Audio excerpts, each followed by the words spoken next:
Hey, welcome everybody.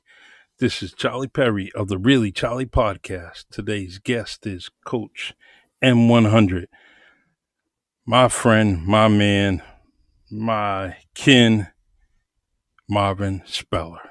What's going on, man? What's up, my brother?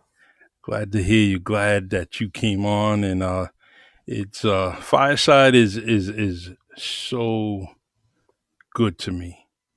But sometimes it gets a little bit technical and gives me a little difficulties. But we're doing well. I am very, very glad to be on Fireside.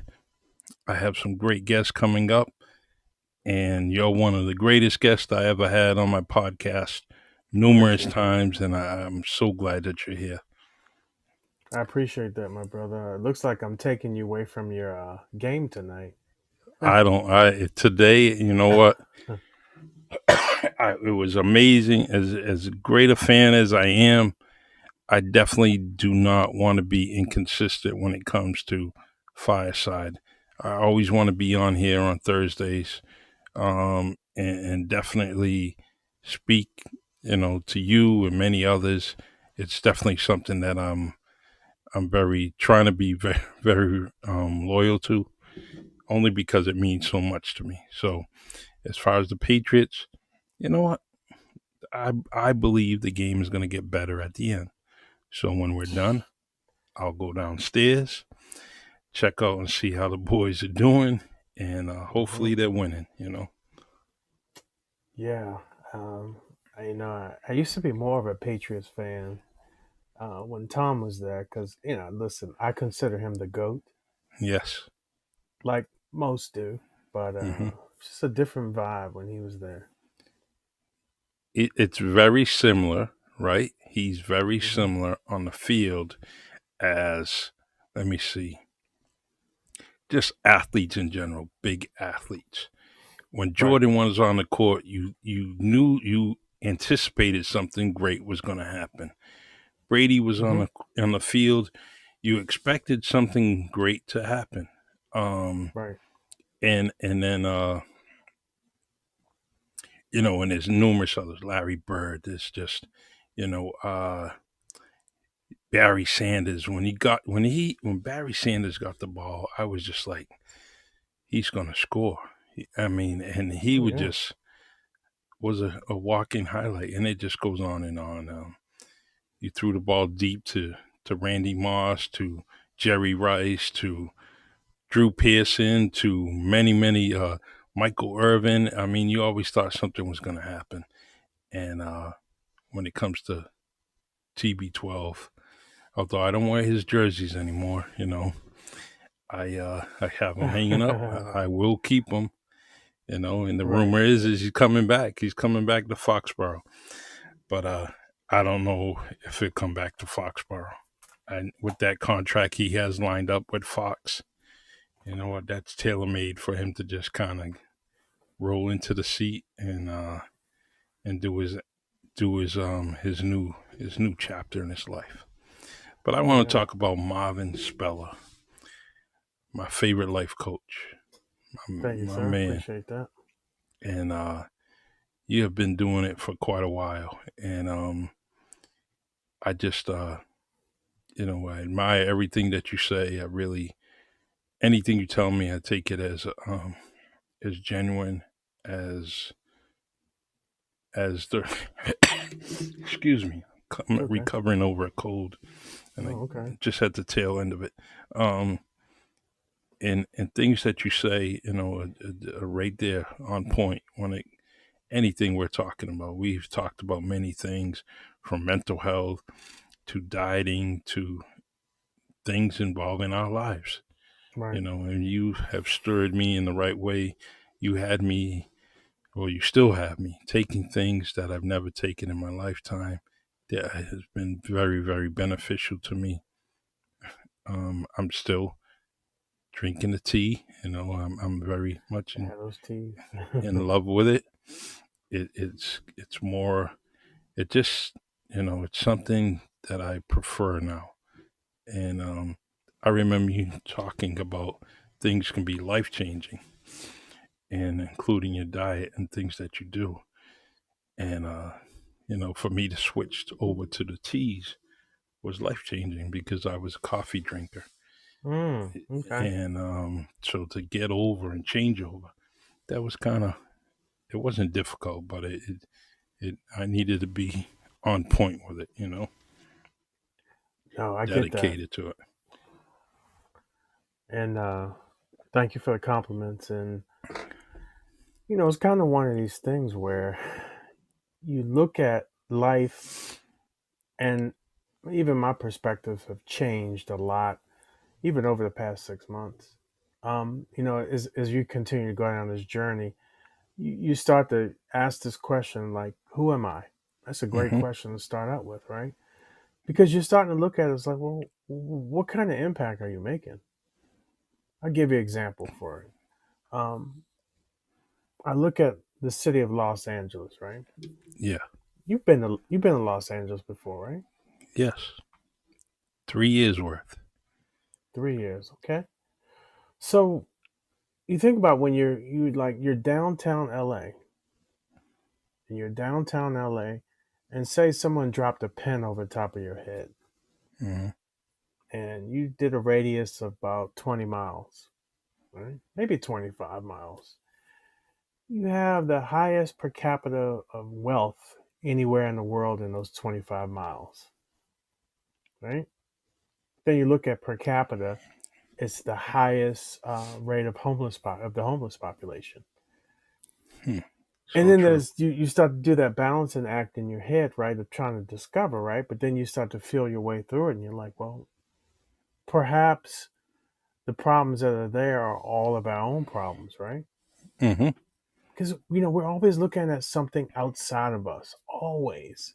Something outside of us is just going to do something, and something's miraculously going to happen outside of us. And I really feel more than ever, it's all about what's inside of us, Charlie. True.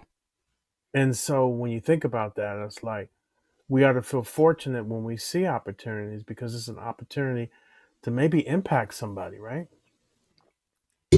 Absolutely. So Absolutely. so I think about that, and thank you for those compliments. But I think especially my wife and I, we willingly, probably on a daily basis, think about how we can make this a better world. Hmm. We're not caught up in this paradigm that somebody's going to get elected, whether it's local, whether it's government, local government, or federal, that's going to just save our lives, man. Hmm. We outnumber what, 330 million, right? Give Yes. or take a few million. And what is it, about 1,000 federal politicians, right? If that, right? 100 senators, you got the cabinets and congressmen, I think it's 435, somewhere in that range, right? Yes. That's a heavy load. 1,000 people to solve the lives of 300 million, Hmm. right? I don't think we sit back and think about that from perspective, right? Our mind is our own, right? And it's a great gift, right? Hmm. Because we have this opportunity to feel our way around and do what we need to do to make an impact, right?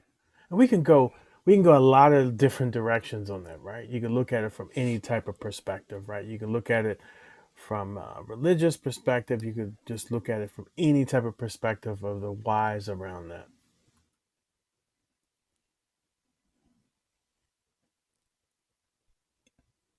You still there, Coach?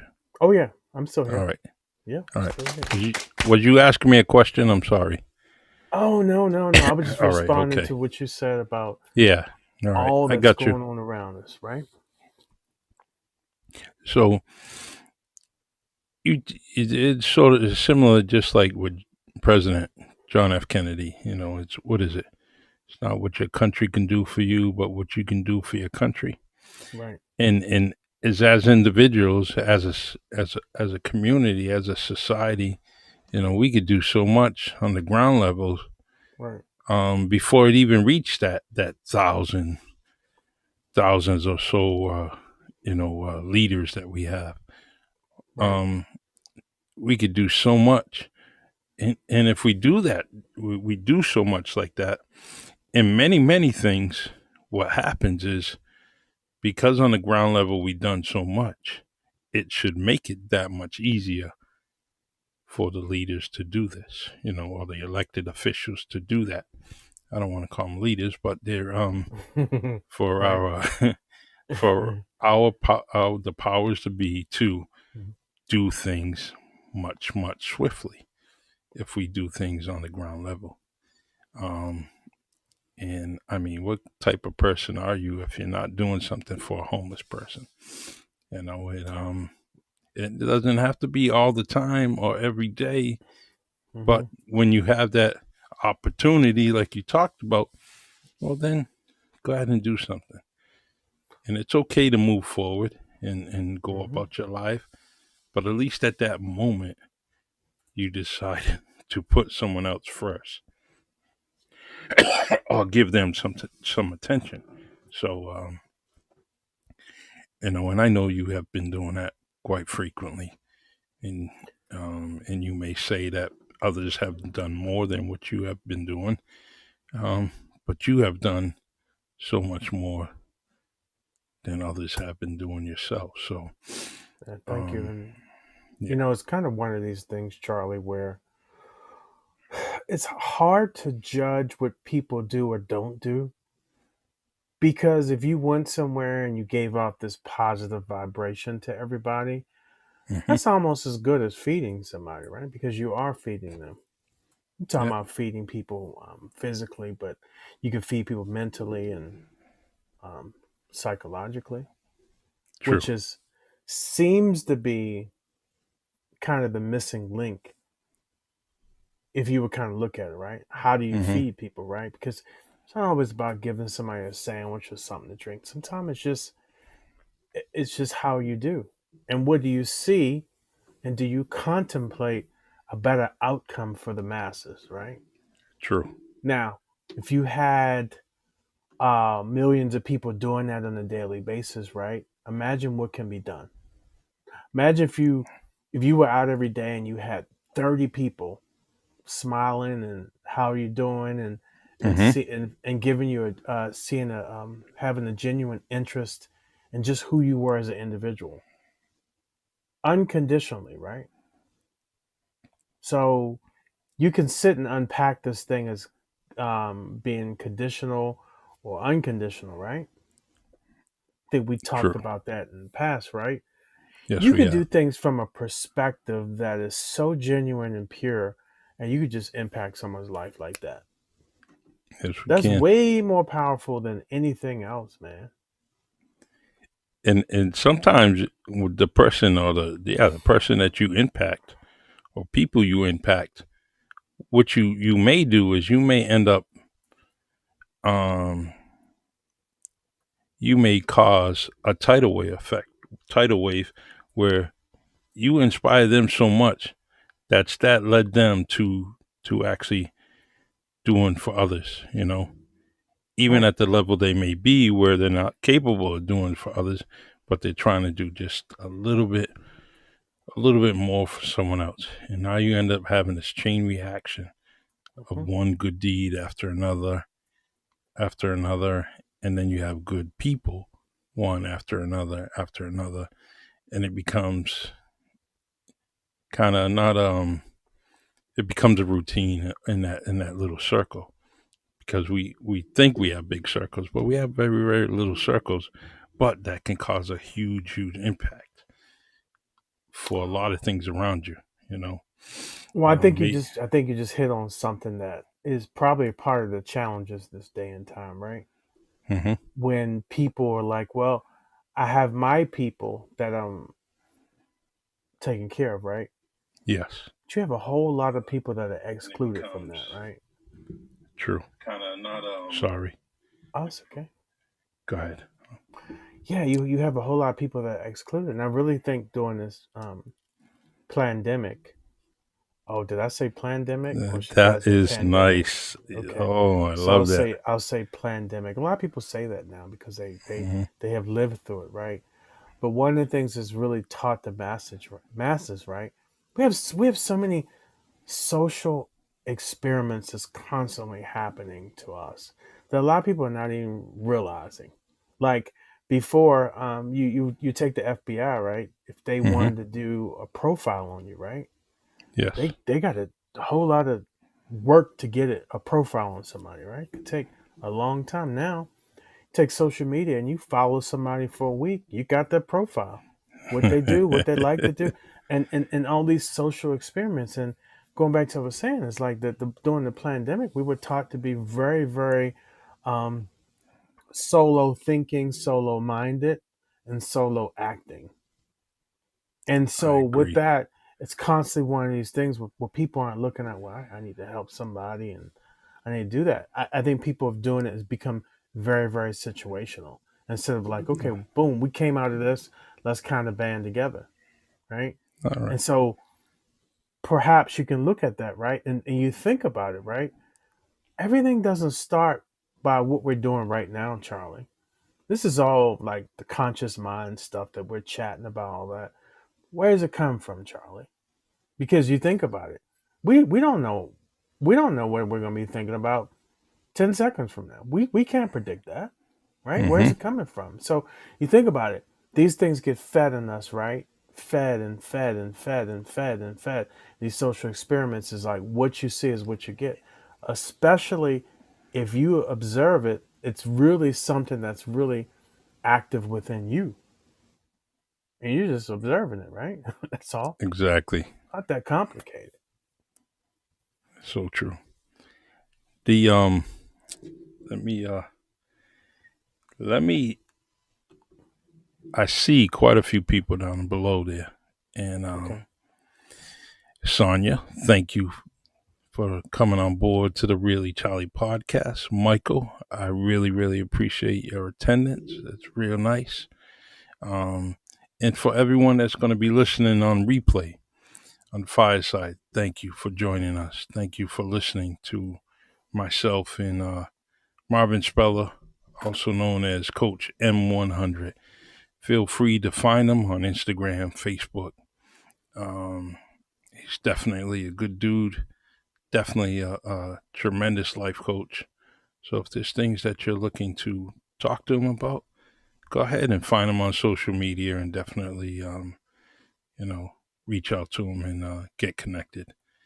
By the way, he's also a great friend, great man, and I have been fortunate to get introduced to him through my cousin, who he's married to, and I'm very, very happy that we have talked about many things in life, along with one of our favorite things is mental health Yes. and people getting away from that stigma, or thinking that mental health is a stigma, and a lot of people still believe that, but it's human. It's human nature, mental health, whether it's good or bad or just complex for you. You need to understand that it is all natural. It's what God has put in us, and feel free, regardless of what you're going through, talk about it. Talk about it on any kind of level, but definitely try to talk about it. On that note, so what do you think, Coach? You know about mental health and what's been going on. Especially with your mental health or someone around you. You want to share anything? You want to talk about anything? I do. Sure. I'm always looking to unpack this thing, right? One things I really tried to pull back a little bit from, because a lot of times with mental health comes with a ton of judgment, right? Mm-hmm. I guarantee if you took anybody out here and they sat in front of a psychiatrist for an hour, they would find something in you. And guess what happens? You get a label, right? Yes. What happens with labels, Charlie? They labels tend well when you're seeking help. Labels tend to be a negative, in my opinion. And you may think different, but they're negative because we believe it's a negative. Mm-hmm. All right, and we believe it's a negative, and then when you put that negative impact on your soul and your mentality, it usually causes resistance. Mm. It usually Yeah. causes, yeah. Yeah. So that was my thing I was going to talk about next was like, oh boy, when I think about mental health, right, I think about there's a lot of labels out, right? Mm-hmm. And so we think about how do you deal with somebody when you come up with all this judgment, right? That's one thing I think my wife is probably, I say that probably one of the biggest impact that she made in my life was curtailing judgment, Mm-hmm. pulling it back some, right? And I've learned a lot from that because you think about it.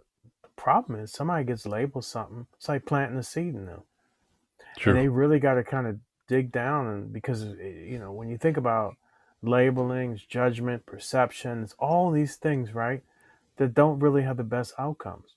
And then who is the one to say you're not that anymore? Like if someone say, True. "Well, Charlie's hateful," and you're in a really down place in life, and you take that hatefulness, right, as someone dropped that into your subconscious. You don't know what's going on in your subconscious, right? You're from what you're doing right now is from a conscious mind, right? Mm-hmm. So you got this seed planted in Charlie, right? Next thing you know, it's like next thing you know, he's acting that out. And then you start to do some work on you if you have some self awareness of that, right? You're doing Yes. some deep work, right? And a lot of times when you start to do deep work, you really got to tap into your inner child, right? Because a lot of times this is where you come from to now is from your inner child. True. And you can really take that journey back to that inner child and just deal with the inner child, right? Mm-hmm. But if you're not even aware that you're walking around with this baggage the rest of your life, you may say, well, I'm nice and all this other stuff. You're saying that verbally, right? But then your Mm-hmm. internal was like, I'm just not a nice person. I'm hateful Charlie, right? Yes. Yeah. And then you some things are happening, you acting on it and all this other stuff. And then all these things start to appear in your life that validate that seed that was planted in you, Yeah. right?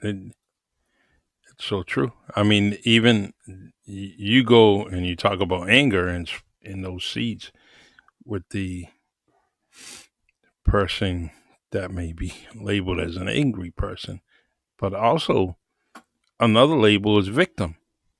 Yeah, well, sure. And people's may say I'm a victim, and but on in a they may feel it in a negative way that they're a victim, and that's the reason or causes for many things. Right. And but anyways, sorry to interrupt you. No, I you're not just Holly. It's a great free flow of conversation, right? Because hmm really everything that's happening around you is really has a lot to do with what's really inside of you, man. It not to make this thing all drawn out and complicated, it really is about what's happening inside of you. Things you hmm see, things you feel, and things that bubble up and stuff like that. But there's always a way to work around that, right? It's always a yes, way to work around, right? If you knew how powerful you were, how gifted you are, you would act so differently every single day.